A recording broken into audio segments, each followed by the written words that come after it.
नमस्कार दोस्तों, हम आपको आज एक ऐसी कहानी बताने जा रहे हैं जिस कहानी के अंदर कातिल ने दृश्यम मूवी को देखकर उससे इंस्पायर्ड होके वैसे ही जैसे उसमें मर्डर होता है वो सब कुछ होता है, वैसे ही उसने अपने जुर्म को अंजाम दिया। ऐसी कहानी हम एक पहले भी बता चुके हैं, उसे भी देखें और हमें सपोर्ट करें। दरअसल कहानी महाराष्ट्र के नागपुर शहर की है। नागपुर शहर में एक लड़की होती है ज्योत्सना। ज्योत्सना ऑटोमोबाइल कंपनी में काम करती है और उसकी मुलाकात 2 साल पहले एक युवक से होती है जिसका नाम अजय था। बाद में पता चला अजय भारतीय सेना में फार्मेसी डिपार्टमेंट में मेडिकल में काम करता था। धीरे धीरे वक्त बीतता है, अजय को छुट्टियां मिलती नहीं थी, दोनों एक दूसरे से प्यार करते थे। फिर बाद में एक दिन ज्योत्सना के फ़ोन पे अजय की मम्मी के नंबर से कॉल आता है। फिर ज्योत्सना कॉल उठाती है।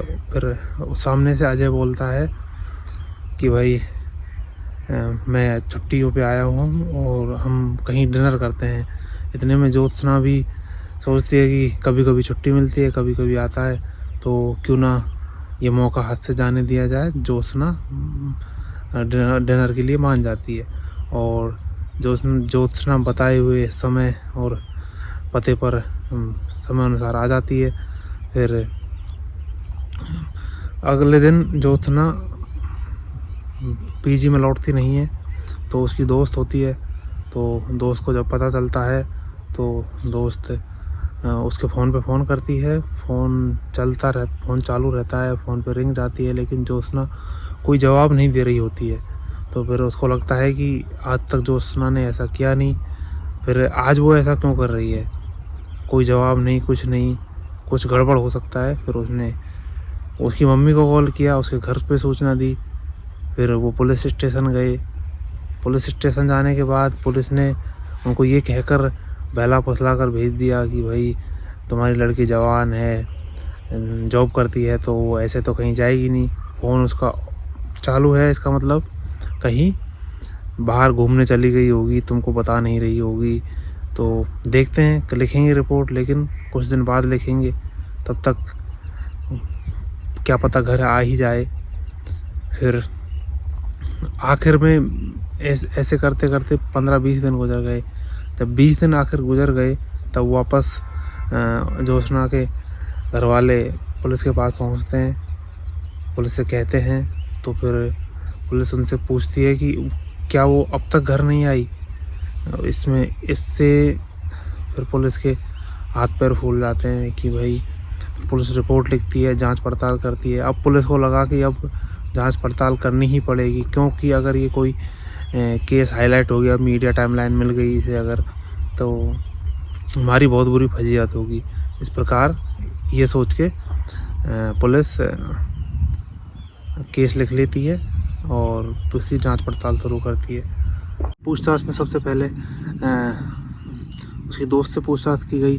दोस्त ने बताया कि मुझे कुछ नहीं पता है, एक रात से कॉल आया था और वह चली गई, उसके बाद में मुझे उसकी कोई जानकारी नहीं है। फिर पुलिस ने बेसिक अपने हिसाब से कॉल डिटेल निकाली गई। फिर पता चला कि उसकी जो लोकेशन थी वो महाराष्ट्र के अलग अलग शहरों में, रोज़ अलग अलग शहर में नई नई दिखा रही थी। इसका मतलब पुलिस को फिर लगा कि वह शायद घूमने ही गई है, लेकिन अगर घूमने गई है तो वह कॉल क्यों नहीं उठा रही। पुलिस इस बात से अचंभित है। फिर उसकी दोस्त से वापस से सख्ती से पूछताछ की गई। फिर उसने बताया हाँ, ये उसका एक बॉयफ्रेंड है जिसका नाम समीर वानखेड़े है और वह भारतीय सेना में है, नागालैंड में उसकी पोस्टिंग है। ये सब सुनने के बाद फिर पुलिस ने सोचा कि भाई अब अजय से बातचीत करनी पड़ेगी। फिर अजय का जब पता किया गया, अजय के नंबरों पर कॉल किया गया और तो पता चला कि वह नागालैंड में ही आर्मी हॉस्पिटल में एडमिट है, काफ़ी दिन से एडमिट है। पुलिस इस पे फिर अचंभित कि ये यहाँ मर्डर कर, मतलब एक लड़की लापता है और ये नागालैंड में हॉस्पिटल में एडमिट कैसे हुआ।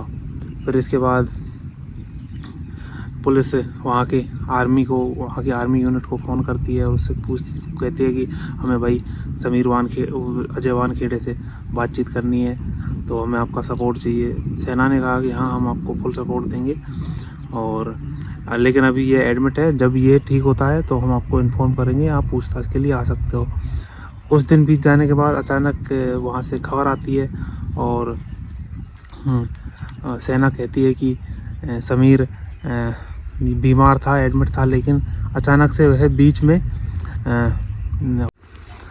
अजय वानखेड़े भाग गया और पुलिस को सूचना के आधार पर पता चला कि उसने महाराष्ट्र के किसी लोअर कोर्ट में अग्रिम याचिका दायर की है। फिर लोअर कोर्ट ने अग्रिम याचिका खारिज कर दी और उसके बाद में उसने महाराष्ट्र हाई कोर्ट में अग्रिम याचिका दायर की। हम हाई कोर्ट ने याचिका दायर कर दी। फिर पूछताछ में पता चला कि उसने याचिका इसीलिए दायर की कि उसे किसी ने बताया कि अगर जिस केस में तुम्हें पुलिस ढूंढ रही है उस केस में अगर तुम पकड़े गए तो फिर तुम्हें जेल पक्का होनी है। इस डर से वह हाई कोर्ट और लोअर कोर्ट में अग्रिम जमानत की याचिका दायर कर रहा था। फिर अजय भी पकड़ा गया। फिर पुलिस ने उससे पूछताछ की। फिर उसने बताया कि हाँ, वह उससे मिला था और उसने उस रात ज्योत्सना से मिला भी था, उसकी मम्मी के फ़ोन से फ़ोन भी किया था। लेकिन वह मिलने के बाद करीब देर रात वह होटल में गए थे दोनों, लेकिन उन्होंने चेकआउट कर दिया। फिर इसके बाद में पुलिस उसे ऐसे तो उठा के रख नहीं सकती क्योंकि वो सेना में था, जैसे हर किसी आम इंसान को उठाया रख दिया। अब फिर उसकी लोकेशन ट्रेस की गई। फिर लोकेशन से पता चला कि आखिर वह उस रात उस शहर में था। उसके बाद अगले दिन वाकई में वो नागपुर अपने बेस कैंप में चला गया। उसके बाद में लोकेशन फिर भी एमपी बॉर्डर और अलग अलग शहरों में दिखा रही थी। फिर पुलिस को लगा कि अब कोई और ऑप्शन है नहीं, अब इससे ही पूछताछ कुछ ना कुछ करनी पड़ेगी, चाहे आर्मी मैन हो चाहे कुछ भी हो। पुलिस ने अपने तरीके से फिर उससे पूछताछ की तो फिर वह आखिरकार टूट गया और वह नागपुर के आउटर एरिया में एक जंगल था, वहाँ पुलिस को ले गया। वहाँ जाने के बाद उसने इधर उधर देखा और ढूंढा तो फिर वहाँ एक सीमेंट से कुछ उसने बना रखा था। उसमें बताया कि यहाँ पर उसकी लाश है, दफनाई थी मैंने। पुलिस को लगा पता नहीं क्या कहानी है, सच है झूठ है, लेकिन पुलिस को तो खोदना था वो, क्योंकि उनको कुछ सबूत चाहिए था। तो उन्होंने वह खोदा तो उसमें ज्योत्सना की लाश मिली। अब पुलिस ने उससे कहा कि जब तुमने इतना कुछ बता ही दिया है तो फिर अब ये इसके पीछे की सारी कहानी भी बता दो कि आखिर तुमने यह मर्डर क्यों किया और कैसे किया। फिर समीर ने उसने बताया कि यह सिलसिला 2 साल पहले शुरू हुआ था। फिर वह ज्योत्सना से शादी करना चाहता नहीं था, ज्योत्सना उससे शादी करना चाहती थी। और फिर जब उसने इनकार किया तो वह उसे धमकियाँ देने लगी। अक्सर प्यार में यही होता है, जब एक कोई शादी नहीं करना चाहता तो फिर वो धमकी देती है। उसने उससे कहा कि मैं पुलिस में शिकायत करूंगी और तुम्हारे यूनिट में आर्मी में शिकायत करूंगी, तुम्हारा कोर्ट मार्शल होगा और तुम्हारे ऊपर मुकदमा करूंगी। तो इससे अजय डर गया। अजय डरने के बाद फिर अजय ने सोचा कि इससे छुटकारा पाने का अब एक ही तरीका है। फिर इत्तेफाक कहो या कुछ भी, या फिर उसे लकी या फिर जो भी कहो, अजय ने उस वक्त दृश्यम मूवी देख रखी थी। पता नहीं दृश्यम मूवी कितने लोगों ने देखी और कितने लोगों के दिमाग में यह आइडिया आया, कितने लोगों ने कितने मर्डर किए, कितने लापता हैं पता नहीं। तो फिर वह उस रात ज्योत्सना से मिला और उससे कहा कि चलो घूम के आते हैं। ज्योत्सना भी खुश कि इतने दिन में मिलता है और घूमने जा रहे हैं। वह खुशी से उसके साथ चल देती है। रास्ते में उसने कोल्ड ड्रिंक में उसे नशीली दवा पिलाकर धीरे धीरे वह बेहोश होने लगी। फिर वह सारा सामान लेके आया था, सीमेंट, रोड़ी, बजरी, सब कुछ, और वह जंगल के उस आउटर एरिया में उसे ले जाकर उसे दफना दिया। तो दोस्तों, ये थी आज की कहानी। और दृश्यम मूवी को देखकर उसमें कुछ अच्छाइयाँ हैं तो वो सीखे, ना कि ऐसी बेहुदा बातें। तो मिलते हैं किसी नेक्स्ट वीडियो में अगली कहानी के साथ। तब तक अपना ख्याल रखें। जय हिंद, जय भारत।